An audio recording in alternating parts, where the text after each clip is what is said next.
नमस्कार दोस्तों, स्वागत है आप सभी का मेरे YouTube चैनल आर के भक्ति ज्ञान में। भक्तों, आज की वीडियो में हम आपको मार्गशीर्ष मास महात्म के 13वें अध्याय की कथा सुनाएंगे। तो सभी भक्तजन हमारी कथा को श्रद्धा भाव और प्रसन्न चित्त मन से सुने। जो भक्त हमारे चैनल पर नए आए हैं, जिन्होंने अभी तक हमारे चैनल को सब्सक्राइब नहीं किया है, वो हमारे चैनल को सब्सक्राइब करें। वीडियो अच्छी लगे तो लाइक करें और कमेंट में विष्णु भगवान की जय अवश्य लिखें। तो आइए भक्तों, हम अपनी कथा को प्रारंभ करते हैं। सभी भक्तजन हमारी कथा को श्रद्धा भाव से सुने। ब्रह्मा जी ने कहा है, जीवों के सृजक हे प्रभु, कृपया मुझे एकादशी का महात्म तथा मूर्तियों से संबंधित विधि पूरी तरह बताइए। श्री भगवान ने कहा है, ब्राह्मण सिंह, तुम पापों का नाश करने वाली कथा सुनो। इसे सुनने से ब्रह्म हत्या आदि महान पाप नष्ट हो जाते हैं। कामपेल नगर में एक राजा था जिसका नाम वीरबाहु था। वह सत्यवासी था, क्रोध पर विजय प्राप्त कर चुका था। उसने ब्रह्म ज्ञान प्राप्त कर लिया था और मेरी भक्ति करता था। वह अच्छे स्वभाव का था। वह दयालु था और बलवान और सुंदर पुरुष था। वह सदैव भगवान विष्णु के भक्तों के प्रति समर्पित रहते थे और सदैव मेरी कथाओं में रुचि रखते थे तथा सदैव मेरी कथाएं सुनने में लगे रहते थे। वह हमेशा जागरण का शौकीन था। वह दानवीर और विद्वान व्यक्ति था।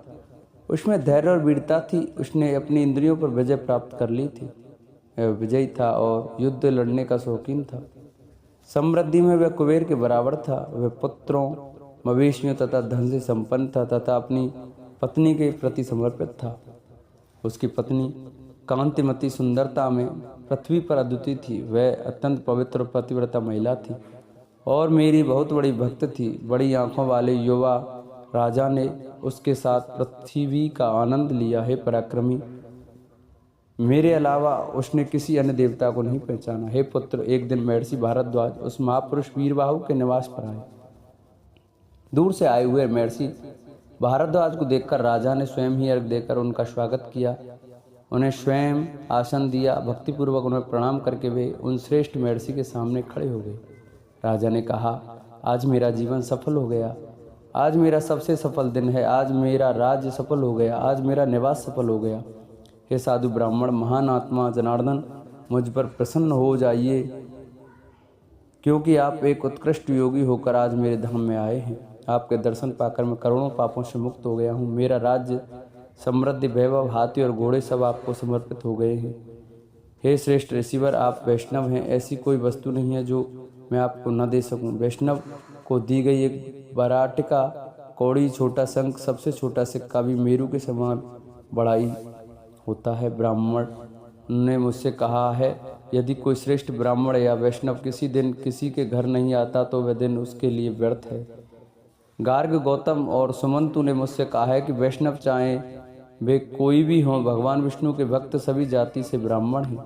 जो मनुष्य ऋषिकेश के भक्त नहीं हैं वे पिशाच हैं। जो लोग हरि की एकादशी के दिन भोजन करते हैं वे महान पापों से दूषित होते हैं।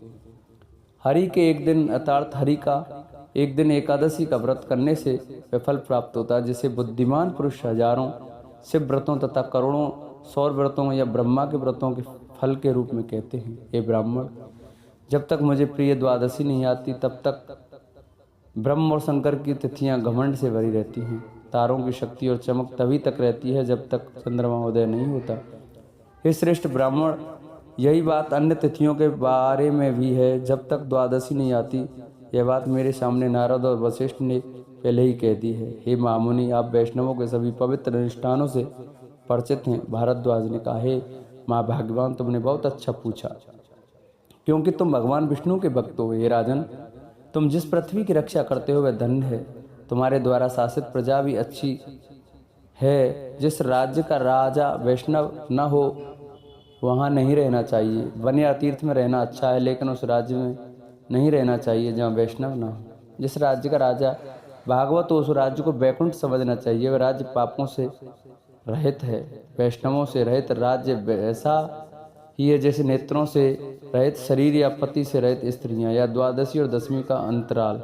हे राजन, वैष्णवों से रहित राज्य उस पुत्र के समान है जो अपने माता पिता का भरण पोषण और सुरक्षा नहीं करता, अथवा द्वादशी और दशमी को एक साथ रहने वाला पुत्र भी ऐसा ही है। वैष्णवों से रहित राज्य उस राजा के समान है जो दान नहीं देता, अथवा उस ब्राह्मण के समान है जो रस और पेय पदार्थ बेचता है, अथवा द्वादशी और दशमी एक साथ होने पर ऐसा राज्य होता है।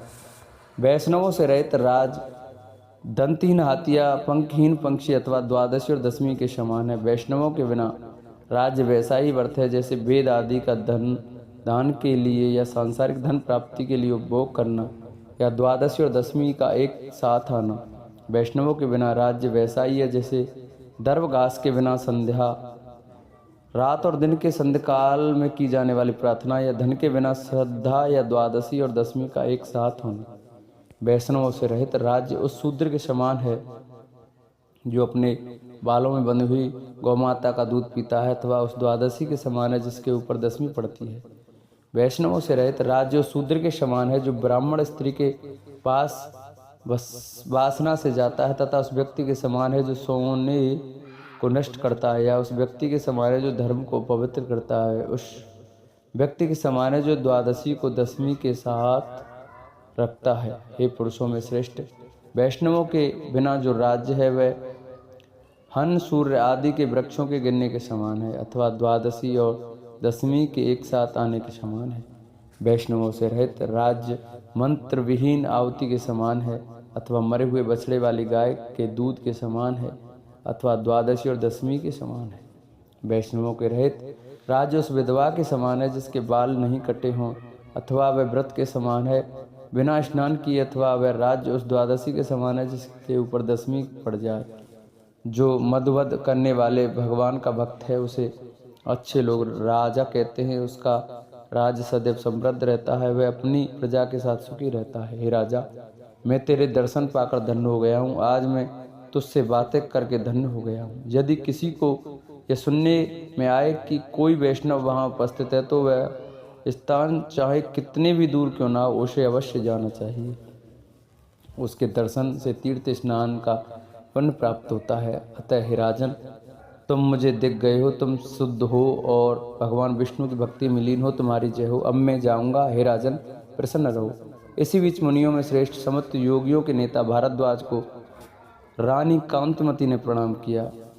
ऋषि ने उसे आशीर्वाद दिया, हे सुंदरी, वैधव्य का अभाव हो, तुम्हारे पति तुम्हारे जीवन काल में जीवित रहें, अपने पति के प्रति निष्ठावान और समर्पित रहो। हे दर्शनी, केशव के प्रति तुम्हारी भक्ति सदैव स्थिर रहे। तत्पश्चात राजा ने महर्षि भारद्वाज से बात की तथा बादलों की गड़गड़ाहट के समान अपनी राजसी वाणी से उन्हें प्रसन्न किया। राजा ने कहा, हे मुनि श्रेष्ठ, यदि आप मुझ पर कृपालु हैं तो यह सब बताइए कि पूर्व जन्म में मैंने क्या कर्म किया था कि मेरा भाग्य इतना बड़ा और समृद्ध है।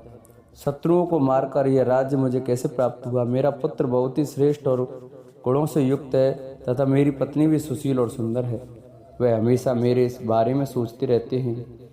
वह मुझे इस तरह पसंद करती है जैसे मैं उसका प्राणवायु हूँ। वह जनार्दन का ध्यान करती है। हे रिसीवर, मैं कौन हूँ, वह मेरे पास कैसे आई, मैंने कौन सा पुण्य कर्म किया है।